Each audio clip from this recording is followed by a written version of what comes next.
Hi, എല്ലാവർക്കും സുഖമല്ലേ?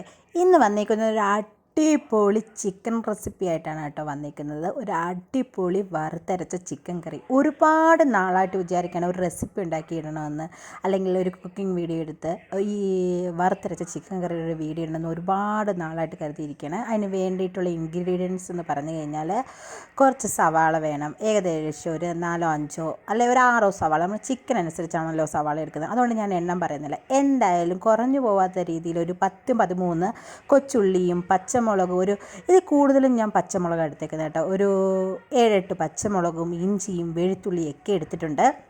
വെളുത്തുള്ളിയൊക്കെ ആവശ്യത്തിന് നമ്മൾ എടുത്തിട്ടുണ്ട്. എന്നിട്ട് സവാളയൊക്കെ നന്നായി സ്ലൈസ് ചെയ്തെടുക്കണം. അതിന് ശേഷം നമ്മൾ ഇഞ്ചിയും വെളുത്തുള്ളിയൊക്കെ വൃത്തിയാക്കി നല്ല ചെറുതായിട്ട്, അതായത് കുനുകുനാന്നൊന്ന് അരിഞ്ഞെടുക്കണം. അത് കഴിഞ്ഞ് 2 മീഡിയം സൈസ്, മീഡിയമല്ല വലിയ 2 സൈസ് ടൊമാറ്റോ തന്നെ എടുക്കണം. അതും ഇങ്ങനെ ചെറുതായിട്ടിങ്ങനെ അരിഞ്ഞ് വെച്ചിട്ടുണ്ട്.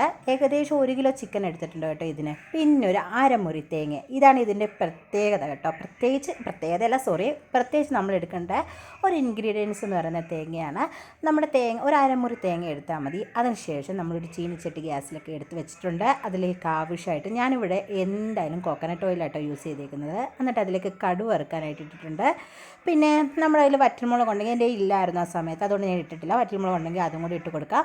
അത് പൊട്ടുന്ന സമയമാകുമ്പോഴത്തേക്ക് നമ്മൾ സ്ലൈസ് ചെയ്ത് വെച്ചിരിക്കുന്ന സവാള ഇട്ട് കൊടുത്തിട്ടുണ്ട്. സവാള ഇട്ട് കൊടുത്തിട്ട് നന്നായി ഇളക്കി കൊടുക്കണം കേട്ടോ. അതിലേക്ക് കുറച്ച് ഉപ്പും കൂടി ഇട്ട് ഇളക്കി കൊടുക്കണം. ഞാൻ വീഡിയോൻ്റെ സ്കിപ്പായി പോയിട്ടുണ്ട്. അതും കൂടി ഇട്ട് നന്നായി, അതിന് ശേഷം ഇപ്പുറത്തെ അടുപ്പിലേക്ക് രണ്ടും കൂടെ ഒരുമിച്ച് നടക്കുമ്പോൾ എളുപ്പമാണല്ലോ എന്ന് കരുതിയിട്ട് ചെയ്യാൻ പറ്റുന്നവർ അങ്ങനെ ചെയ്യുക. അത് അതിനകത്ത് തേങ്ങ എടുത്ത് വെച്ചിട്ടുണ്ട്. തേങ്ങ അരിഞ്ഞത് അരിഞ്ഞതല്ല കേട്ടോ. തേങ്ങ നന്നായി തിരുമ്മി എടുത്തിട്ട് നമ്മൾ അപ്പുറത്തെ അടുപ്പിലേക്ക് ഇച്ചിരി എണ്ണ ഒഴിച്ച് കൊടുത്തിട്ട് അതിലേക്ക് ഇട്ട് കൊടുക്കുന്നുണ്ട്. അതൊന്ന് വറുത്തെടുക്കാൻ വേണ്ടിയിട്ടാണ്. അതിലേക്കും നമ്മൾ ഒരു ഇച്ചിരി കുരുമുളക്, ഏലക്ക, കറുകപ്പട്ട, ഇച്ചിരി നമ്മുടെ വലിയ ജീരകം, അതായത് പെരുംജീരകം, ഇതെല്ലാം കൂടി ഇട്ട് കൊടുത്തിട്ടുണ്ട്. ഇവിടെ നന്നായി ഇളക്കുന്നുണ്ട്. പിന്നെ നമ്മൾ വെളുത്തുള്ളി അരിഞ്ഞ് വെച്ചിട്ട് 2-3 വെളുത്തുള്ളിയും കൂടി ഇട്ട് കൊടുത്തിട്ടുണ്ട്. പിന്നെ നമ്മൾ സവാളയിലും പെരുംജീരകവും കുറച്ച് കറുകപ്പട്ടയും ഗ്രാമ്പുവും താക്കോലൊക്കെ ഇട്ട് കൊടുത്തിട്ടുണ്ട്. നന്നായി ഇളക്കുന്നുണ്ട് കേട്ടോ. കുറച്ച് ഇടാമുള്ളൂ, ഒരുപാട് എടുത്തിടരുത്, കുറച്ചിടണം. ആ സമയം കൊണ്ട് നമ്മൾ പച്ചമുളകും വെളുത്തുള്ളിയും ഇഞ്ചിയും കൂടെ നല്ല പേസ്റ്റ്, ഒരുപാട് പേസ്റ്റല്ല, ഒരു മീഡിയം ഒരു പരുവുണ്ടല്ലോ അതാക്കി എടുത്തിട്ട് ഒന്ന് അരച്ചെടുത്തിട്ടുണ്ട്. എന്നിട്ട് നമ്മൾ രണ്ടും അങ്ങോട്ടും ഇങ്ങോട്ടും മാറി ഇളക്കി കൊടുക്കണം. കാരണം തേങ്ങ അടുക്കി പിടിക്കാൻ പാടില്ലല്ലോ.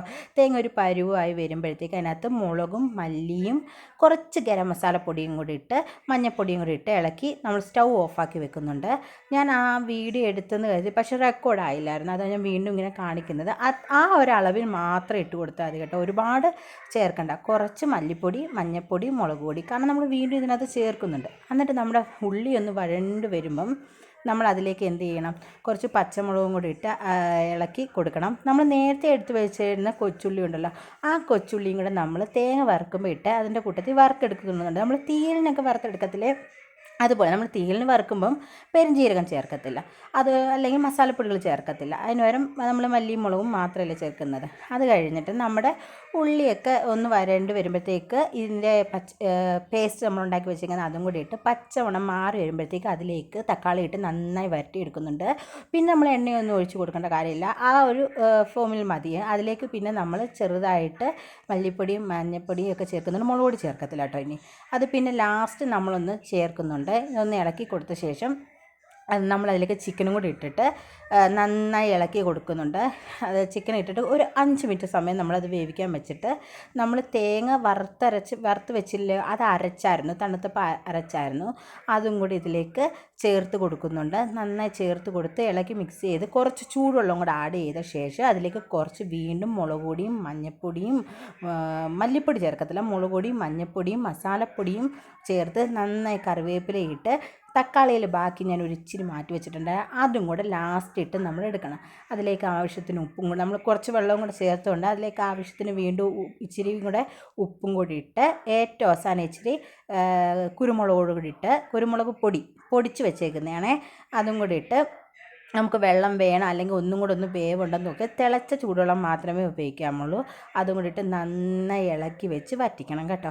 ലാസ്റ്റ് നമ്മുടെ ഫൈനൽ നല്ല കുറുകിയ ചിക്കൻ കറി എത്ര കഴിച്ചാലും മതി വരത്തില്ല. കൂടെ നമ്മൾ വീട്ടിൽ തന്നെ ഉണ്ടാക്കിയ പൊറോട്ട ഉണ്ടായിരുന്നു. അപ്പോൾ ഇത്രയേ ഉള്ളൂ. എല്ലാവർക്കും ഇഷ്ടമായ ചാനൽ സബ്സ്ക്രൈബ് ചെയ്യാനും ലൈക്ക് ചെയ്യാനും മറക്കാൻ